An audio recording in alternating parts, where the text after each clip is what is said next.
लोभ मानव को कहाँ से कहाँ गिरा देता है, यह मानव खुद भी उस पर विचार नहीं कर पाता। आज से नहीं, यह आदि काल से काम को क्रोध लोभ मोह ईर्षा मद मत्सर इन सब विकारों के कारण ये मानव अपनी सत्य के पथ पर नहीं बढ़ पाता। जब तक ये विकार हैं शरीर में तब तक उसे सत्य दिखाई नहीं देता, और जब सत्य दिखाई देने लगता तो विकार अपने आप समाप्त हो जाते। कोई वस्तु एक ही स्थान पर जमी हो, जब तक वह हटेगी नहीं तब तक दूसरी वस्तु दिखाई नहीं देगी। जैसे शीशे के ऊपर मैल जमी हो तो चेहरा दिखाई नहीं देता। इसी प्रकार से यदि मानव के अंदर लोभ की प्रवृत्ति है, दूसरे का धन एकत्र कर लेना, चुरा लेना, अपने बस में करने की हमेशा चेष्टा करना, ये प्रवृत्ति मानव को सदा उसी में लगा के रखती है। उसका मन रात दिन उसी में लगा रहता है। उसे कभी संतोष नहीं होता, कभी दूसरे के लिए पछतावा नहीं होता, कभी दूसरे को आगे बढ़ने के लिए आगे वह धनवान हो, कभी ये सब उसके विचार ही नहीं आते। विचार जब तक नहीं आएंगे तब तक मानव के अंदर कभी भी सत्य और प्रेम स्थापित ना हो सकेगा। विचार एक क्रांति है, विचार एक माध्यम है, विचार एक नई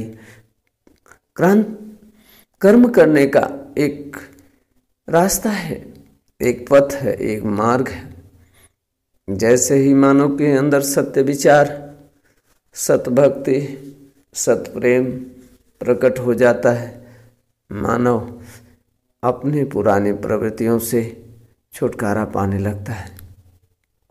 जैसे एक पात्र से कोई वस्तु निकालकर उसे साफ करके दूसरा वस्तु भर दी जाए तो वह दूसरे दिखाई देने लगेगी।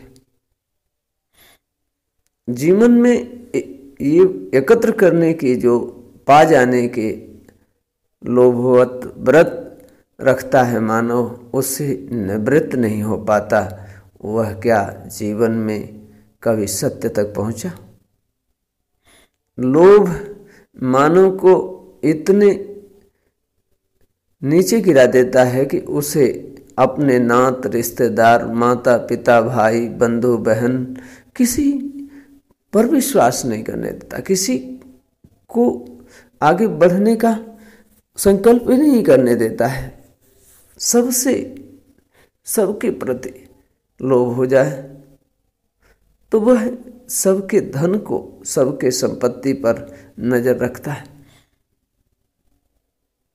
जीवन में लोभी व्यक्ति कभी खुलकर जीवन न जी पाएगा, क्योंकि उसके प्रति जो दूसरे की भी नजरिया है, दूसरे की जो दृष्टि है, वह भी अच्छा नहीं हो पाता। समाज में जीने के लिए कहा गया है काम क्रोध लोभ मोह ईर्षा मद मत्सर ये दूर हो जाए। यह विकार अपने शरीर के हैं और इन विकारों के दूर न होने के कारण ही मानव इन्हीं विकारों में फंसा रहता है। और जब तक किसी सद्गुरु या परमात्मा की कृपा ना हो, उसकी दिव्य दृष्टि न पड़े, उसका वरहस्त ना हो और उसके द्वारा दिया गया ज्ञान और बताए हुए रास्ते पर ना चल सके, तब तक इन विकारों से मुक्त होना बड़ा मुश्किल दिखाई देता है। दुनिया ये सोचती है कि हम मोह करते हैं, सारे संसार की वस्तु एकत्र कर लेंगे, रख लेंगे, चुरा लेंगे या किसी की वस्तु पर नजर गड़ाए रखते हैं।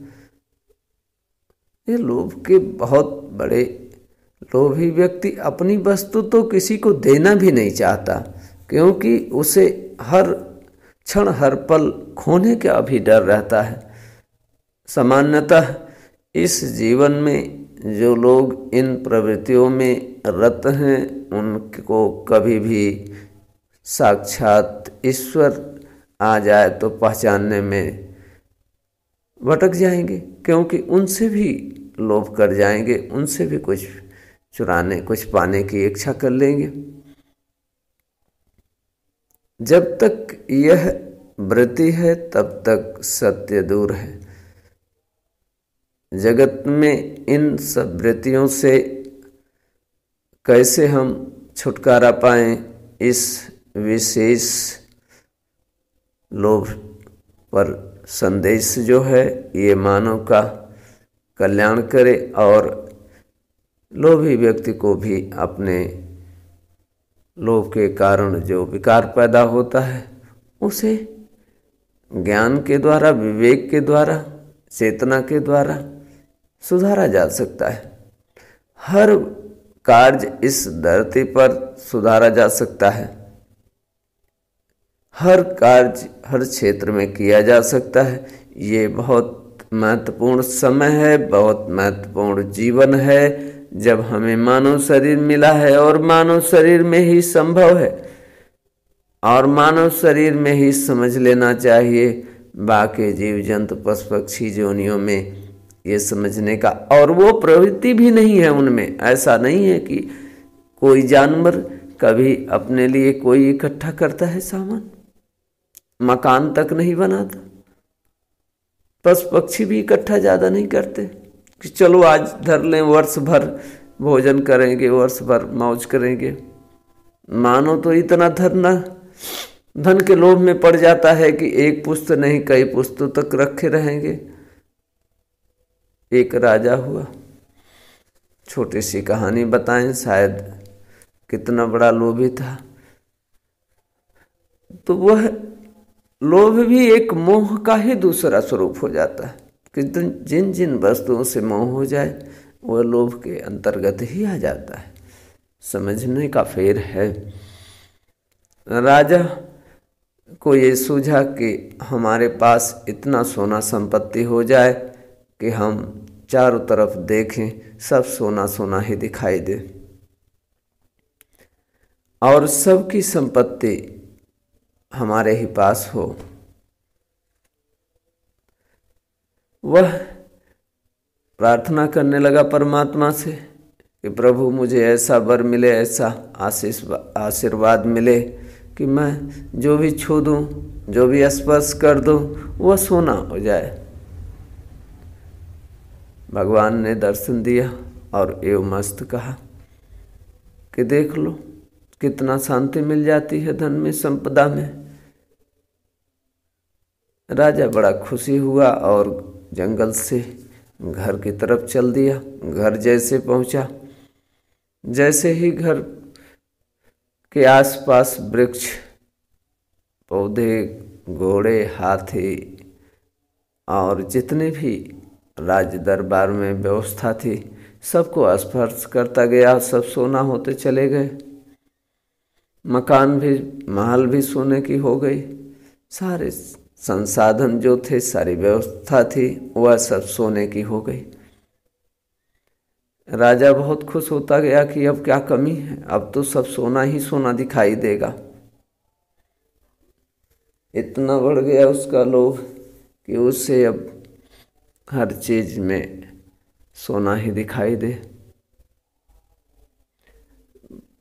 जब उसे प्यास लगी, बच्चों से मिलने की इच्छा जाहिर हुई, पत्नी से मिलने की इच्छा जाहिर हुई कि दिखा दूं, बता दूं कि ये सब हमारा अब सोना ही सोना हो गया। वह यह नहीं जानता था कि वो उनको भी स्पर्श करेंगे, छू देंगे तो वह भी सोना हो जाएंगे।